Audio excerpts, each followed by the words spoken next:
So we're almost at 3 weeks of 2026, and I can guarantee you that you and 90% of the whole world have already given up on their New Year's resolutions. It happens every year. You know it well, I know it well, everyone knows it well, that New Year's resolutions don't last. Now you've probably have gone through this so many times that it's just embedded in your brain that New Year's resolutions don't work. I'm here to change that for you because I found this year has been the first year where I'm like, okay, it's been 3 weeks and I am still going hard as fuck. The work is beautiful.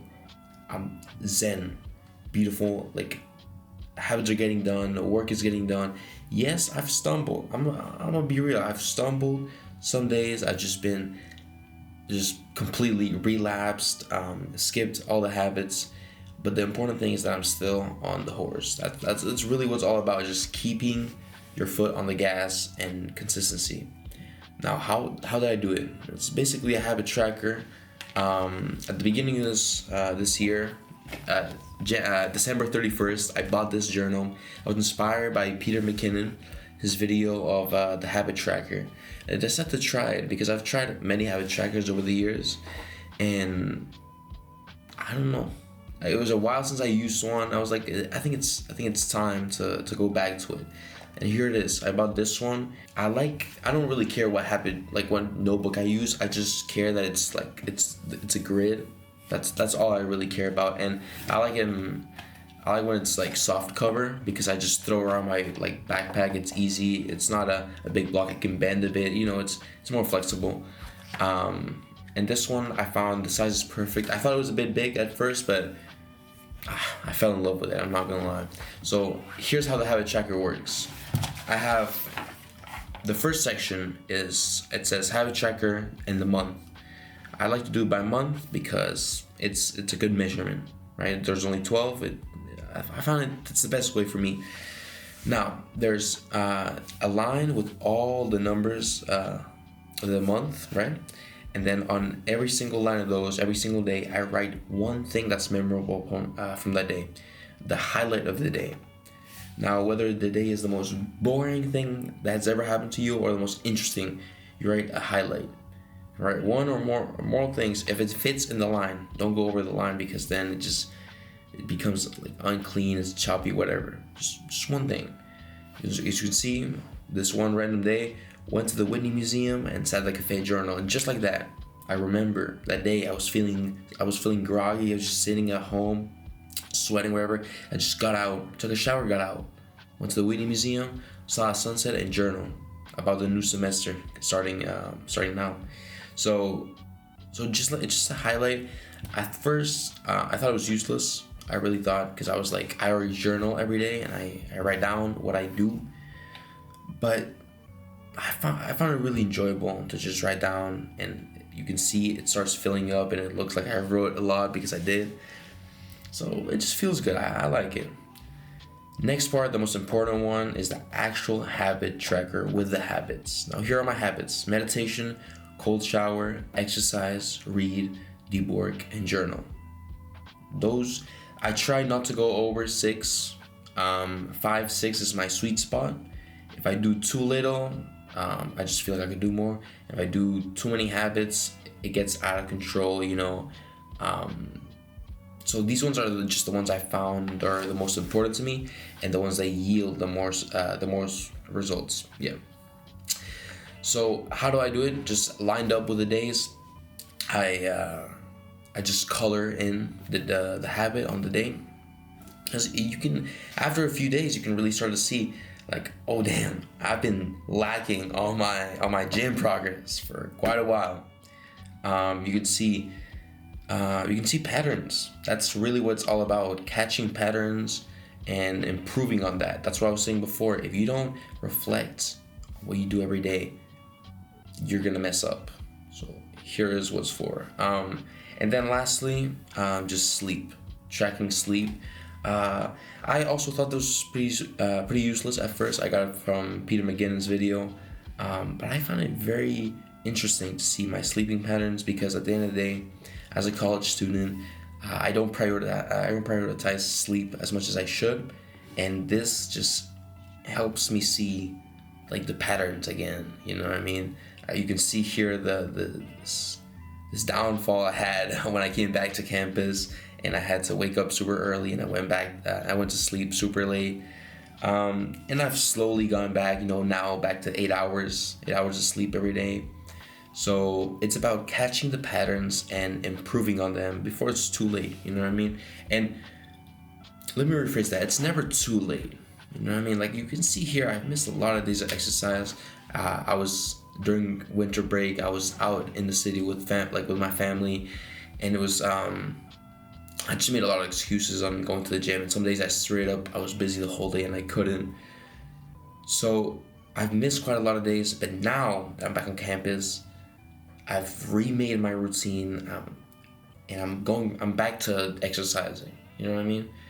So like I said before, seeing patterns and catching them and fixing them before you start to spiral in it, and it just becomes a whole mess, right? It becomes a whole mess.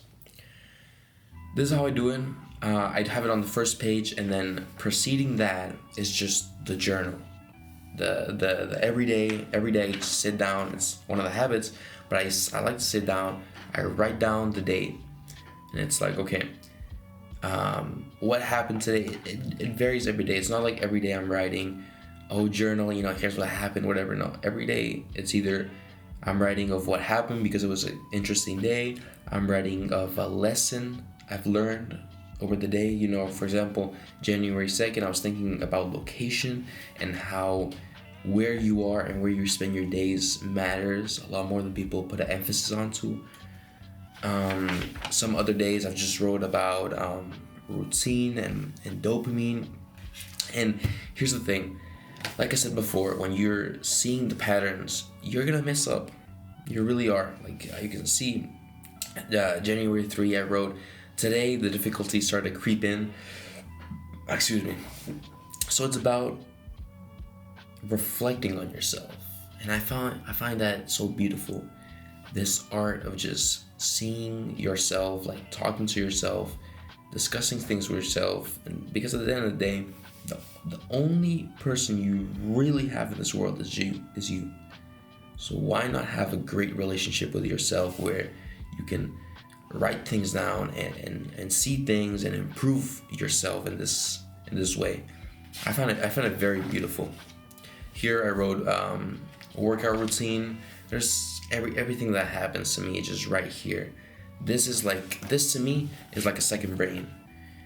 Without this, I'm not the same human being. It sounds weird. It sounds like, okay, you're depending on a notebook. Yes I am. In this age of phones, of distractions, if you find a time in the day to sit down, I like to put 432 hertz, where I have my journaling playlist. It's just classical music, and then just like a quick, like it takes less than 10 minutes to write down. You see the first I write down habits, I see the patterns, and then I go into deep thinking where I journal. What did I do today? What do I improve on? And thanks to this, and I've been able to stay on top of the journey. Basically, I've been, like I said before, I messed up this year quite a lot, but I'm still working hard every day. I haven't let go, and I don't plan on letting go, because this is what keeps me inspired. Now, when it comes to actually making your own, follow what I did. That to me is what works the best. I recommend, very important, I underestimated this, but it's very important, get a new notebook. Now it sounds like, I don't want to spend money. I have a notebook, maybe it's a fancy one. I had a notebook too, and I didn't finish it.